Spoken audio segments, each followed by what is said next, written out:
is led by Kim Kent. For those of you who don't know her, there she is, the beautiful bronzed up babe that she is. Kim Kent is an IMD, 6 years in the business. She's an exercise physiologist and a Pilates instructor. If you know Kim, she's a whole lot of fun. And she loves the beach. She's part science queen and lives a plant-based lifestyle with a touch of cheese and wine. I'm going to bring the beautiful Kim Kent down to the stage with her expert panelist. And this is your leadership panel. Just be careful on the stairs.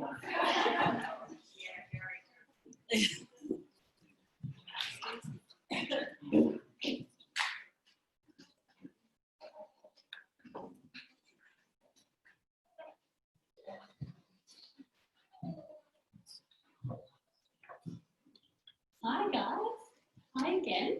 I'm so excited for this panel and for you guys to absorb all the goodness that's going to come from these incredible ladies, and I have the honour to introduce each of them and get them to just share their wisdom and their advice. And I'm so passionate about the leadership side of business, because as you've realised today, our products and our mission, it's the core, it's the foundation of what we do. But if you're someone who really wants to step into that, you know, organisational builder, elite leadership level, it really comes down to how you're showing up for yourself and how you are being a leader and how you're leading yourself. And I think once we get the groundwork covered, which is the products, the mission, what to do, how to show up, it's how can we take it to the next level, and just absorb as much as you can from these ladies, because they're going to teach you how to do it. They're going to teach you how they've done it, and it might resonate with you. Well, it will resonate with you. It will resonate. And I'm so excited. So the first, I've got my notes. So the first amazing speaker we have is a beautiful Amber, or Amber Triglow. I always wondered if I did that. She has been in the business for nearly 3 years now and is a QMD. Amber lives on a rural property down near Albany and just might be secretly obsessed with ducks. If you follow her Instagram, it's like every day. I swear new ducks are born every day. I'm like, your house is like, how do you have roofs? She's also addicted to watching the sunrise every single day. Amber is one of the most determined and teachable people that I have ever worked with. So Amber, can you please share with us, my question is, what does leadership mean to you, and what is it that you do to step into your leadership? Awesome, thank you for that introduction. So what does leadership mean to me? And so you heard my journey before. I sat at Ignite last year as an SSC, building to Q, and I 100% believe that I wouldn't have got to Q if I didn't come to Ignite last year. And my biggest takeaway I took out of Ignite last year was team culture. And we heard the lovely Sophie Louise Hughes talk all about bombshells and a team culture and community.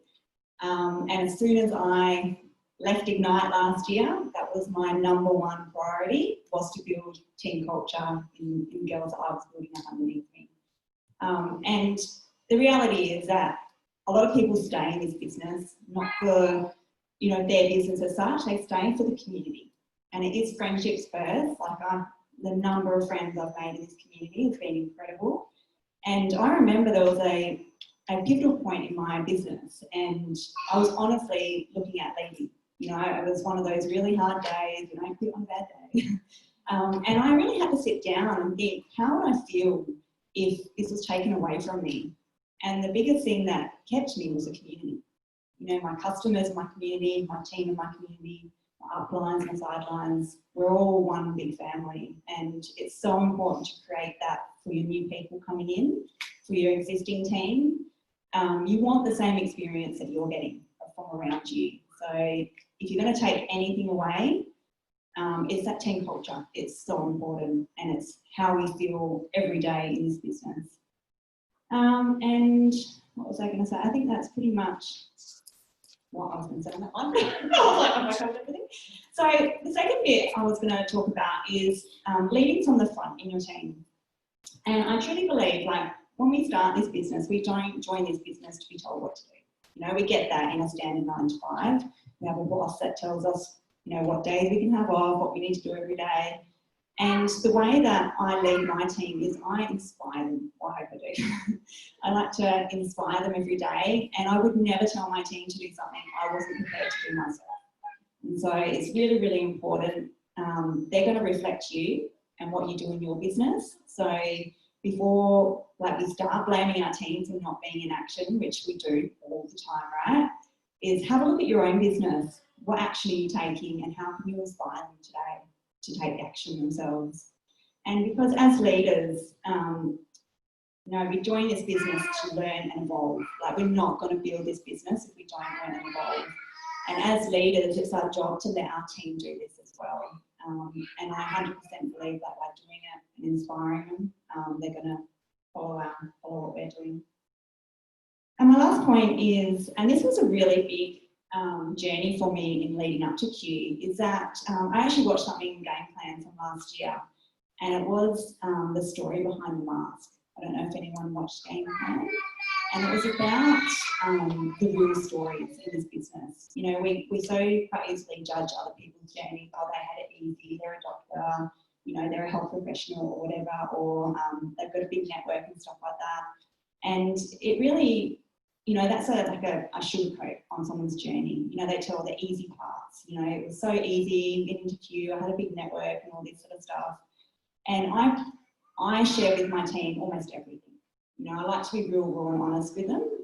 That way, when they come across a hurdle, they're not going to give up because they think that you had it easy. So it's not about bringing your team down by your struggles by any means. It's just being honest with them and then overcoming that hurdle and really sharing that journey around that. And, you know, I have really pride that my team were really close. We share everything, and I hope they share everything with me. And it's, you know, just building that honesty, that trust and that friendship with your team, which comes back to team culture that I spoke about before. And nothing is more inspiring, right, than watching someone that rose above it all. And, you know, they can't see that unless you share that. So, so that's how I step into leadership. That was amazing. That was perfect. I got tingles. Did I get tingles in that last bit? It's not the aircon. Awesome. Thank you so much, Amber. The next speaker we have is the amazing Christine Drummond, or aka Drummo. Christine Drummond is an IMD and has been in the business nearly 8 years. This year, Christine will be rollerblading a marathon in every capital city around Australia. Christine brings fun and so much infectious energy to our business, and personally, some of the best memories I've ever had at conferences. She is the crazy, the fun, and just the light that shines, I feel, anyway. So thank you. You're welcome. Share with us, what does leadership mean to you, and how do you step into your leadership? I'm not going to share too much on leadership because I think Jenny said so much and just covered so much of that. So, but for me, leadership is discipline. Leadership is all about leading yourself first. We know how hard it is to motivate ourselves to do something. So to try and motivate a team is even harder. So you've got to come from that place of being a product of the product, living the mission, guys. I cannot tell you how important it is to be the example of good health, sound mind, you know, emotional intelligence, you know, and you don't have to have your shit together all the time. That's not what I'm talking about. But we want you to really be your best version, and you can only do that if you are living the mission and taking control of your health, your mindset, you know, your body, mind, and spirit. And for me, that's exactly what leadership is. And the way that I embody it is that I incorporate discipline into my day, into my week. And I was a personal trainer, and I never ever gave my clients a session to do that I didn't do first. And I do the same with my team now. I won't give them something to do that I'm not prepared to do myself. And I think that's so important. So sometimes you have to look in the mirror and ask yourself, how am I going to show up today? And if you don't have a team, then start with just leading yourself, lead your family, lead your friends, lead your community.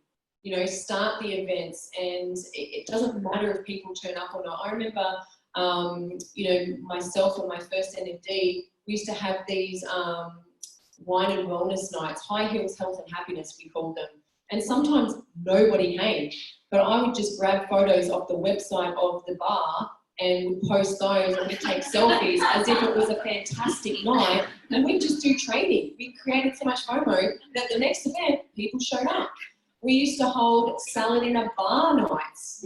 So we found like a cocktail bar on the Gold Coast that did cold pressed juices, cold pressed juice cocktails. And we turned it into a customer appreciation night where it was salad in a bar, which was way more fun than salad in a jar. So creative with these things, have fun, and you know, it's all about like embodying those leadership qualities from people that you love, respect, and admire. And you know, I remember going to an event and seeing Nat Baldock speak at one of my very first Juice Plus events, and Denny Martin and Steve Coulter and Linda Egan, and I was just like gobsmacked. I was like, oh my gosh. I remember saying to Nat, oh, I'd love to speak like you, you're amazing. She goes, Helen, you don't need to speak like me. She said, you need to speak like you. And I think we all forget that, and we all have a uniqueness and an inner voice in our own leadership style, and you need to just unleash that. But for me, it's all about discipline. You know, I'm doing this crazy 45 hard, 75 hard. I don't know, has anyone heard of the 75 hard? Andy Frisilla, go and follow Andy Frisilla. And today on the lunch break, I had to go and do my second 45-minute workout, so I don't have to worry about it before the thing tonight. And that's to me because I'm accountable. I'm in an accountable group. I'm one of the leaders in the accountability group. So if I'm not prepared to show up, how do I expect them to? And your team are going to do the same, you know, and they'll do between 60 to 80% of what you do. So if you're not showing up with 100% commitment, passion, enthusiasm, and work ethic, how do you expect them to? So that's what it is for me, and that's how I embody it. And I get a little bit obsessed, I'm sorry. Yeah, and I just wanted to add in on this. Don't get so obsessed with the position and chasing that next level, because sometimes when you do that, it's kind of like you're cheating on your family, you're cheating on your partner with your business. And that's when you can start, you know, the imbalances start to appear in other areas. So just be really careful of that, because I remember putting my husband on the back burner for a while, and because I was just so obsessed with that next level energy club, you know. And he was like, babe, you've always got me on the back burner. I want to be part of this journey too. And I was like, oh. So make sure that you're doing that as well. Get the family contracts in place.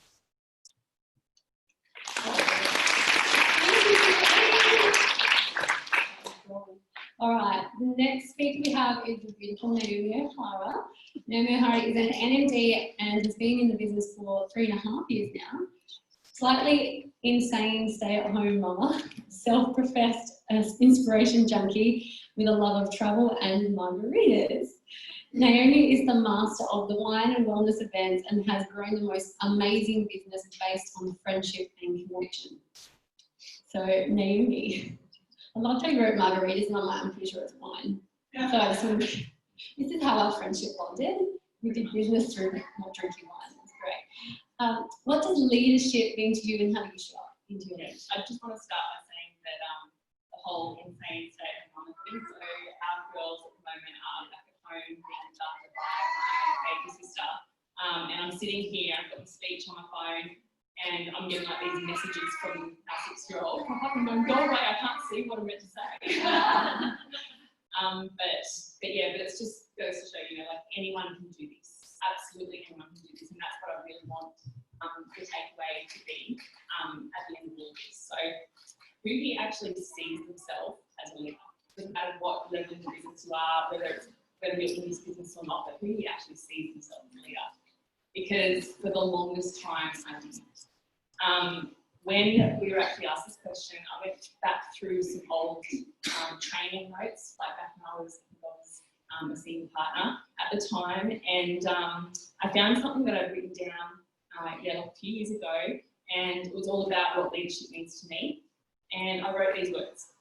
It means confidence, it means being a good speaker, it means being organised, it means being surrounded by people and popular and people care what you have to say, and it meant strength. And I remember at the time, it was the absolute opposite of how I saw myself. Absolute opposite. I was none of those things. But like I said, what I really want everyone to come away with after this is, and I guess my gift to you would be for you to believe that you can. And if I can, you can. So just in case you still have any of those BS excuses that Tamara's been referring back to in you wrote down at the beginning of today, I want to talk excuses because I felt like I had all of the excuses. This is the story that I told myself on the day. I didn't have time. I was a stay-at-home mum. We were a FIFO family. My husband was away for weeks at a time. My husband was also skeptical in the beginning. I didn't know enough. I wasn't qualified enough. My entire upline team was on the other side of the country. I actually live in New South Wales and I am part of the WA team. I live in a small country town. What would people think? Everyone knows everyone's business, so if I put myself out there, what would everyone think? I'd never been to an event before. I had no idea. Basically, I had no clue. But don't get me wrong, I loved the product. So my whole business is built on my love for the product and my love for the community. But I told myself that leadership wasn't for me, and that was okay. That was what I had accepted for myself. But, and this is like a huge but, the incredible and usually scary thing about this business is the personal development. The growth that happens one little step at a time. And after 3 years in this business, this is what I know. Your excuses are a necessary path you must walk because they shine a light on the very things that you need to take action on. You don't reach your goals, for example, your next promotion, or growing your team, or growing your business or customer base by avoiding those things. You create success by overcoming those things. By taking your excuses one by one and taking the necessary action to eliminate that excuse from your business. So my BS story was I could never run my own team training, for example. Like I wasn't a confident speaker, I didn't know enough. Like I still remember one of the first Zooms that I'm pretty sure Matt will remember this, but I hopped on and I was like one of like 50 people on the screen, one tiny little square, and she called out my name and I literally threw my iPad on the floor. And I could still hear Matt talking and she's like, oh no, she's gone. I'm going, yeah, I am gone. That's how petrified I was of talking, But to work through that excuse, what I did is I started running my own team trainings. Like our team was, only really small at the time, but I did it anyway. And it was pretty crap in the beginning, but I still did it. Another BS story was I could never run events in my hometown for those reasons I mentioned before. I was petrified of what people would think, what people would say. But we started anyway. And as you heard from my mum earlier, Helga, events are now one of our strengths, even in our small town. So, it's all about stepping up and doing it anyway. And that's how you overcome those things that are holding you back. Action takes away the fear, which is really where all of our excuses come from. So I'd love to challenge you today to embrace your excuses. They aren't the obstacle, they are the way. Facing your excuses will lead you down the path of growth necessary for leadership. And just recently, I don't have much more to say, but I do want to share that just recently we had a massive wake-up call. It's easy after you've been in this business for a while and you can get a little bit comfortable, complacent, or you fall back into making those excuses around why aren't I hitting this goal or whatever it is. But we had a friend of ours who opened up a beautiful little restaurant in my hometown. She already had a successful boutique catering business. She won awards, catering weddings and events and all of that kind of thing. She was basically smashing her dreams. She was a bit of an inspiration. A few weeks ago, at her 30th birthday, she stood up and talked about how 2020 was going to be her year. And less than a week later, she was involved in a fatal car accident. So my wake-up call for this is tomorrow isn't promised. Chase your potential today. Because what if today was your last chance to be bold and brave?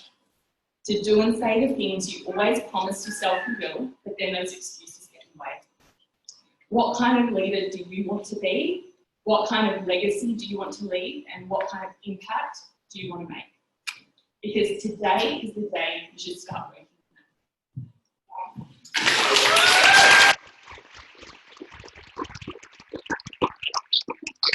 Thank you so much. Can you see how each of these beautiful ladies here all had something different to share, but it was all relevant to leadership? And I did have something I'd love to share. We've run out of time, so I would love to leave you guys with what does leadership mean? And at the end of it, one of the biggest lessons I had to learn is there's a big difference between being a dictator and being a leader. And the dictator, which we think in like traditional workplace, is we're the leader because we tell everyone else what to do and get them to do the work. And I lived in that space for, I probably still live in it a little bit, but for a very long time. And I had to learn how to be a leader. It starts from within. It starts from the person that's looking back at you in the mirror. So I'm going to ask you, how are you going to show up for yourself? How are you going to lead yourself today? Because the only way that you're ever going to lead anyone else in this world is lead yourself first. And the only person that can do that is